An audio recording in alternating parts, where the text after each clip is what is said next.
இந்த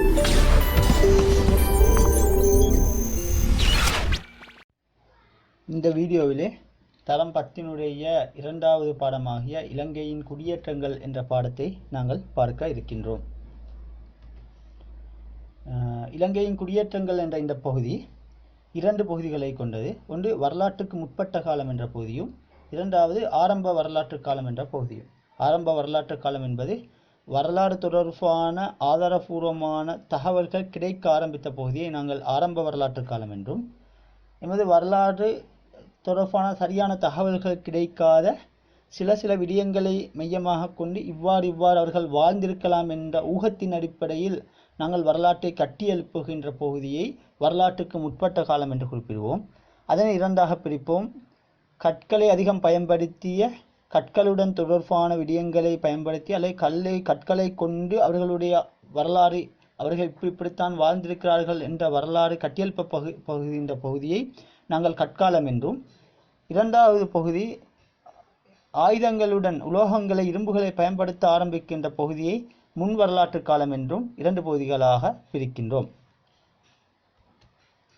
கற்காலத்தை எடுத்துக்கொண்டால் இதற்கு கற்காலம் என்ற பெயர் வருவதற்கான பிரதான காரணம் ஒன்று, அதிகம் இந்த காலத்தில் வாழ்ந்த மனிதர்கள் கற்களை பயன்படுத்தி இருக்கிறார்கள்.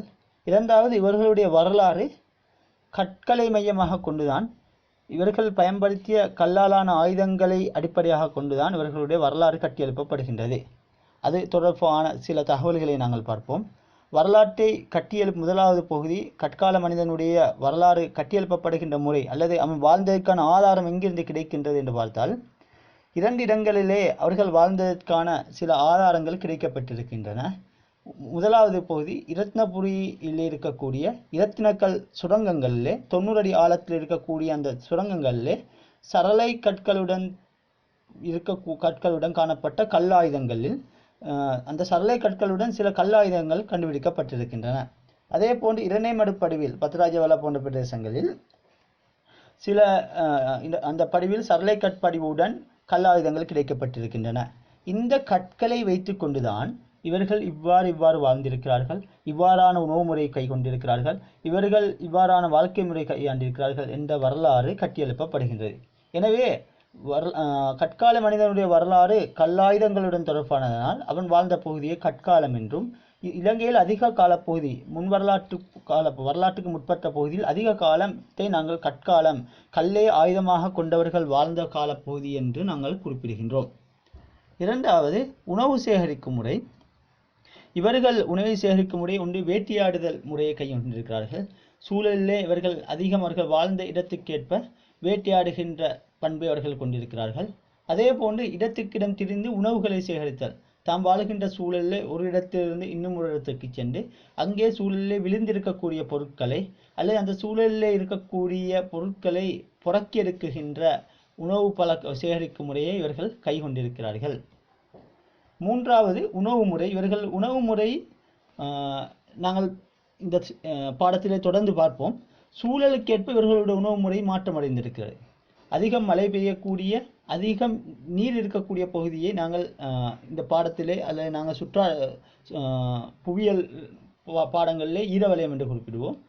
இந்த வலயத்திலே வாழ்ந்தவர்கள், அதிகம் நீருடன் தொடர்பான பகுதியில் வாழ்ந்தவர்கள் நத்தைகள், மீன்களை, அந்த சூழலில் அதிகமாக இருக்கின்ற உணவுகளை சாப்பிட்டிருக்கிறார்கள். அதே போன்று தாழ்நில உலர் வலயம், அதிகம் வெயில் அடிக்கின்ற, அதிகம் காய்ந்த பகுதியான வறண்ட பூமியிலே வாழ்ந்தவர்கள் அந்த பூமியில் அதிகம் காணப்படுகின்ற மான், உடும்பு போன்ற மிருகங்களை வேட்டையாடி சாப்பிட்டிருக்கிறார்கள். அதே போன்று பொதுவாக காட்டுப்பலா, காட்டுவாழை போன்ற காட்டுடன் தொடர்பான அந்த உணவுகளையும் அவர்கள் தங்களுடைய உணவுகளாக அவர்கள் எடுத்திருக்கிறார்கள். இவர்கள் வாழ்ந்த காலப்பகுதி எடுத்தால் கிறிஸ்துக்கு முன் 1,25,000 வருடத்துக்கும் கிறிஸ்துக்கு முன் 1800ஆம் ஆண்டுக்கு இடைப்பட்ட காலப்பகுதியில் தான் இவர்கள் வாழ்ந்திருக்கிறார்கள். இதிலே மாணவர்கள் கட்டாயம் ஞாபகத்தில் வைத்திருக்க வேண்டிய பகுதிதான், ஆதி ஹோமோசேப்பிய இன மனிதன் தான் இலங்கையில் முதலாவது குடியேறிய மனித இனம். எனவே இது தொடர்பான பல கேள்விகள் கடந்த கால பரீட்சைகளில் கேட்கப்பட்டிருக்கின்றன. எனவே மாணவர்கள் முதல் மனித இனமாகிய ஆதி ஹோமோசேப்பிய இன மனிதன் தொடர்பான தகவலை ஞாபகத்தில் வைத்திருக்க வேண்டும். கடந்த கால பரீட்சை ஒன்றில் இலங்கையில் குடியேறிய முதலாவது மனித இனம் என்று சொல்லி MCQவிலே கேட்கப்பட்டிருக்கின்றது. எனவே அது தொடர்பாக மாணவர் கவனத்தில் கொள்ள வேண்டும்.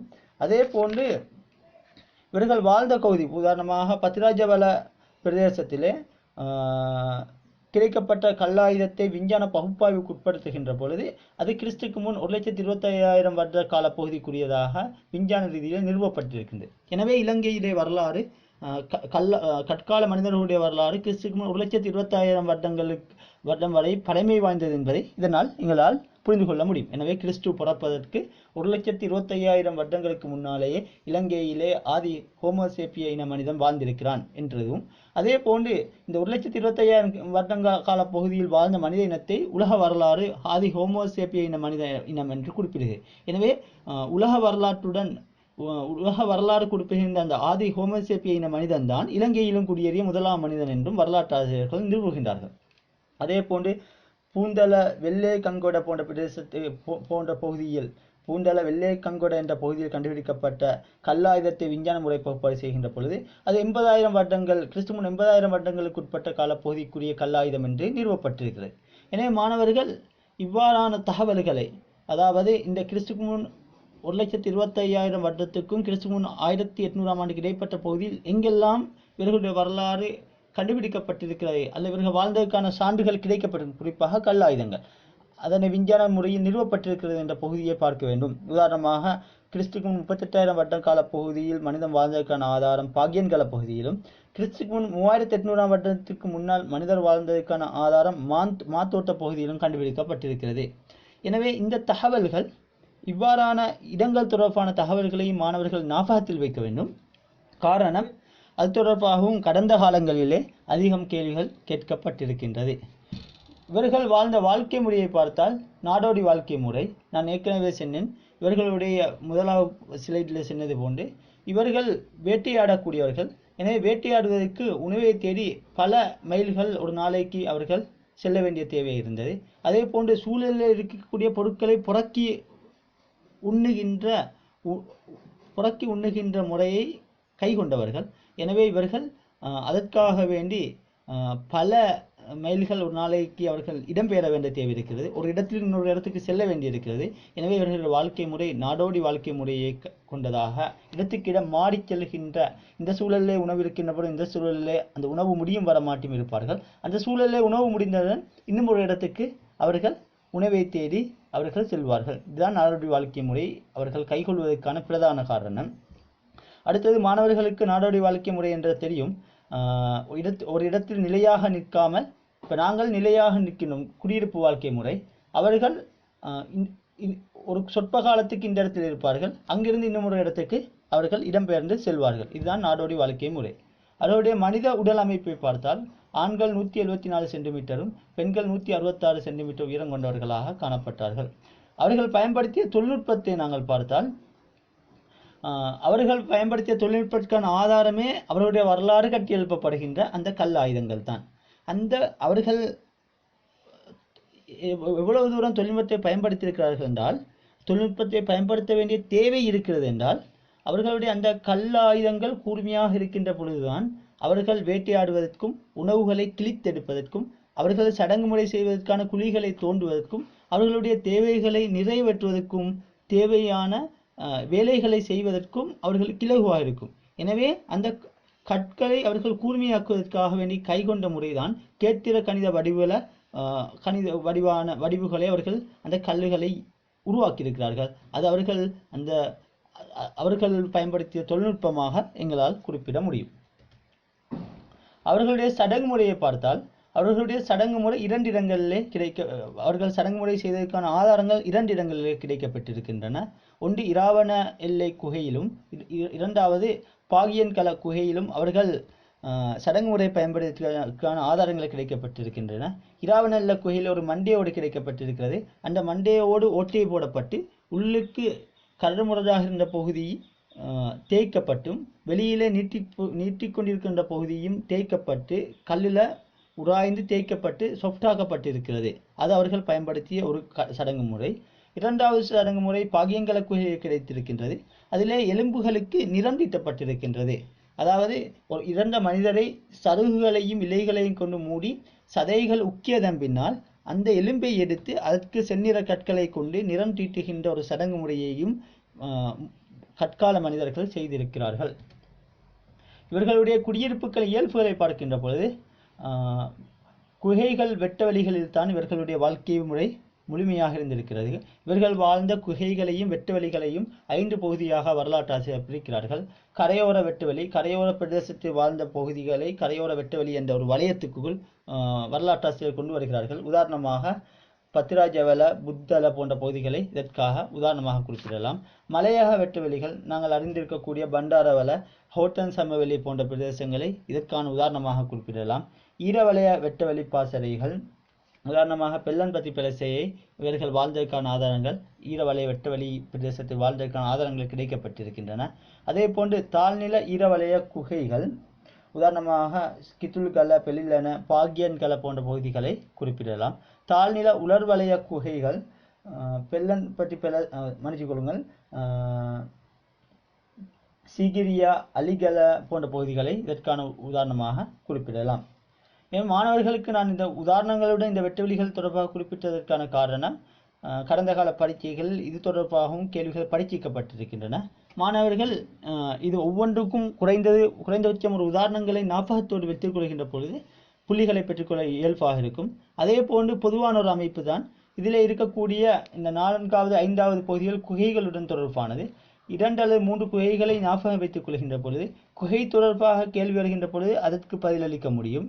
அதே போன்று பொதுவாக அவர்கள் வாழ்ந்த கற்கால மனிதர்கள் வாழ்ந்த இடங்களை குறிப்பிடுக என்ற ஒரு கேள்வி வந்தால் அதற்கு குகைகளை குறிப்பிட்டாலும் சரியான விடையாக இருக்கும்.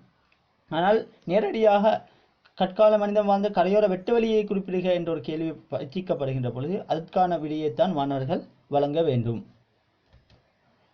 இறுதியாக கற்கால மனிதன் வாழ்ந்த சுற்றாடல் வலயங்கள். ஏன் இவ்வாறான ஒரு தலைப்பை அவர்கள் போட்டிருக்கிறார்கள் என்றால் 6 பகுதியாக அவர்கள் வாழ்ந்த பிரதேசத்தை வரலாற்றாசிரியர் பிரித்திருக்கிறார்கள். அவருடைய வரலாறை சரியாக கட்டியெழுப்பதற்கு. அவர்கள் ஒரே காலப்பகுதியில் வாழ்ந்த மனிதர்களாக இருந்தாலும் அவர்கள் வாழ்ந்த சூழலுக்கேற்ப அவர்களுடைய இயல்புகளும் தன்மைகளும் மாற்றமடைந்திருக்கு. உதாரணமாக அதிகம் மழை பெய்யக்கூடிய, அதிகம் நீர் இருக்கக்கூடிய பிரதேசத்தில் வாழ்ந்தவன் நத்தையையும் மீனையும் சாப்பிட்டதாக நாங்கள் ஆரம்ப சிலையிலே பார்த்திருக்கிறோம். அதே உலர்ந்த வலயத்தில் வாழ்ந்தவன் மானையும் உடும்பையும் அது பிரதேசத்தில் இருக்கக்கூடிய மிருகங்களையும் சாப்பிட்டிருக்கிறான். எனவே அவனுடைய உணவு முறை சூழலுக்கு சூழல் மாற்றமடைகிறது. அவனுடைய சம்பிரதாய முறை சூழலுக்கு சூழல் மாற்றமடைகிறது. அவனுடைய வாழ்க்கை முறை மாற்றமடைகிறது. எனவே அதை சரியாக துல்லியமாக கட்டியெழுப்பதற்கு அவன் வாழ்ந்த பகுதிகளை 6 வலயங்களாக, சுற்றாடல் வலயங்களாக வரலாற்றாசிரியர்கள் பிரித்திருக்கிறார்கள். 1 அரை வரல் வலயம், 2வது தாழ்நில உலர் வலயம், 3வது தாழ்நில இடை உலர் வலயம், 4வது ஈரவலயம், 5வது மலைநாட்டு இடை உலர் வலயம், 6வது வரல் வலயம் என்று 6 பகுதிகளாக பிரித்திருக்கிறார்கள்.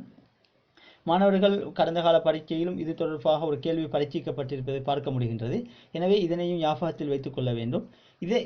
இதனை புரிந்து கொள்கின்ற பொழுது, இந்த வலயங்களையாக அவர்களை பிரிக்கின்ற பொழுதுதான் அவருடைய வரலாறு சரியாக கட்டியெழுப்ப முடியும் என்பதனால் தான் வரலாற்றாசிரியர்கள் இவ்வாறு 6 வலயங்களாக அவர்களை பிரித்திருக்கின்றார்கள். நாங்கள் அடுத்த வீடியோவிலே இலங்கை குடியேற்றங்கள் என்ற பகுதியின் 2வது பகுதியான முன் வரலாற்று காலம் என்ற பகுதியை நாங்கள் பார்க்க இருக்கின்றோம்.